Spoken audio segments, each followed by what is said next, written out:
স্বপ্নে টানে দিলাম পারি, আপন পথে আপন ছাড়ি, পিছনে ফেলে উঠান বাড়ি, প্রিয় মুখ আর প্রিয় শাড়ি, মন বলে চলো ফিরে আবার, স্বপ্ন যাবে বাড়ি আমার। তাহলে বুঝতেই পারছেন আজকে আমরা কোন বিষয় নিয়ে কথা বলবো। তো প্রতিবারের ন্যায় আজকেও আমরা বাংলাদেশের অনাকাঙ্ক্ষিত একটি ঘটনা নিয়ে কথা বলবো। আপনারা গতকাল দেখেছেন অনেকেই যে বাংলাদেশে কালকে সদরঘাটে কি ঘটনাটা ঘটেছে, কত মর্মান্তিক একটা ঘটনা ঘটেছে। এই জন্য কে দায়ী সেই বিষয় নিয়ে আজকে আমরা কথা বলবো। তাহলে দেরি না করে শুরু করা যাক আজকের নতুন পর্ব। আজকে পর্ব শুরু করার আগে আপনারা দেখতে পাচ্ছেন আজকে আমার সেটআপটা পুরোপুরি সম্পূর্ণ ভিন্ন।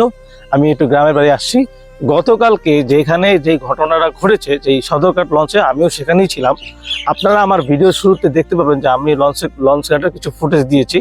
এখন থেকে আজকে থেকে আপনাদের সামনে আমি তো ওয়াদা করছি যে যেই কোনো বিষয় নিয়ে আমার কাছে যেটা ভালো লাগবে আমি সেটা ভালো বলবো, যেটা খারাপ লাগবে সেটা খারাপ বলবো। সেটা যেই সরকার হোক, সেটা বর্তমান সরকার হোক বা ভবিষ্যৎ যে সরকার হোক, যেই কোনো সরকারই হোক, সামনে আমার চোখে যা পড়বে আমি সেই সব বিষয় নিয়ে আপনাদের সামনে শেয়ার করব এবং সত্যটা বলার চেষ্টা করব। তো গতকালের ঘটনায় আমি আবার ফিরে যাই। গতকালকে যখন এই ঘটনাটা ঘটে আমি তখন ছিলাম লঞ্চ ঘাটি। আমার লঞ্চ যখন ছেড়ে দেয় কিছুক্ষণ পরে এই ঘটনাটা ঘটেছে।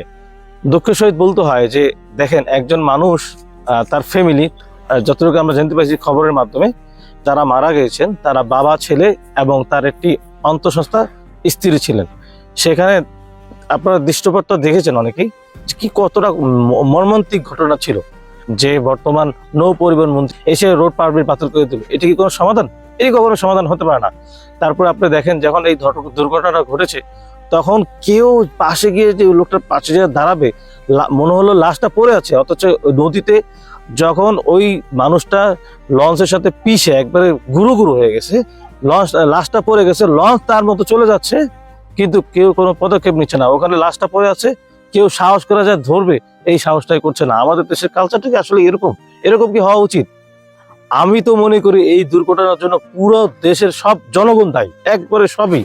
দেখেন কি দরকার ছিল এই তাড়াহুড়ো করে জাস্ট 2-1 মিনিটের সময়ের জন্য এই যে জীবন থেকে এই দুইটা মানুষ মারা গেল। আর যে অন্তঃসত্ত্বা স্ত্রী, তার যে সব সামনে যে বাচ্চা আসবে, তার বাবা হারালো, তার দাদা হারালো। আপনারা জানেন সবাই যে ফ্যামিলিটা কত গুরুত্বপূর্ণ। দুনিয়াতে আমরা বসবাস করি একটা আশাই, কে কার জন্য, একদিন তো সবাই মারা যাবে, কিন্তু আশা তো একটাই থাকে যে বাবা, মা, দাদা, দাদি, নানা, নানি সবার একটু ভালোবাসা। এই যে সকলে বঞ্চিত হলো অল্প কিছু সময়ের জন্য। গতকালকে ঘটনাতে কিন্তু বাংলাদেশের সব মানুষকে কিন্তু ইমোশনাল করে দিল। তা আমি নিজেও কিন্তু কালকে আমি আসছি, সদরঘাটে করে আসি। আমি দেখতেছি যে গতবারে আমি অতটা খেয়াল করি নাই, বিগত 7 বছর যাবত আমি লঞ্চে যাতায়াত করি নাই।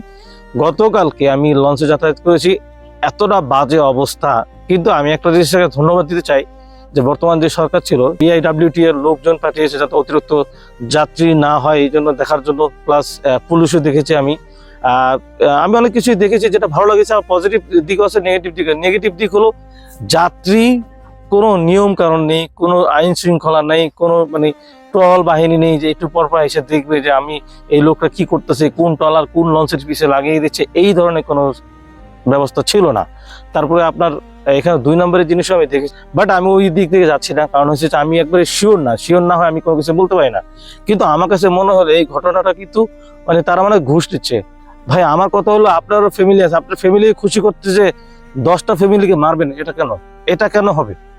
আর সর্বশেষ আমি একটা কথাই বলবো ভাই, আমরা এই যে আজকে আমি ভিডিওটা এই মুহূর্তে বানাচ্ছি, আরো 2টা দিন আছে, ঈদের পরে আমরা আবার যারা ঢাকার উদ্দেশ্যে বের হব, প্লিজ দয়া করে কেউ তাড়াহুড়া করবেন না। মানুষ যদি জীবন থেকে তার প্রিয় মানুষ যদি চলে যায়, যার যায় সে বুঝে। তো দয়া করলে আল্লাহর রাস্তায় আপনাদের কাছে রিকোয়েস্ট করবো যে এইটা আপনাদের সবার আনন্দের হোক, অনেক আনন্দময় খুশি হোক, খুশিময় হোক। তো আজকের মতো বিদায় নিচ্ছি। ভালো থাকবেন, সুস্থ থাকবেন, পরিবারকে ভালোবাসবেন, দেশের মানুষকে ভালোবাসবেন এবং যে কোনো মানুষ যদি বিপদে পড়ে তার পাশে দাঁড়াবেন, এই আশা রেখে দেখা হচ্ছে পরের কোনো নতুন পর্বে। তাহলে ভালো থাকবেন, সুস্থ থাকবেন, পরিবারকে ভালোবাসবেন। তো আজকের মতো বিদায় নিচ্ছি ফ্লাভিস্টার চ্যানেল থেকে।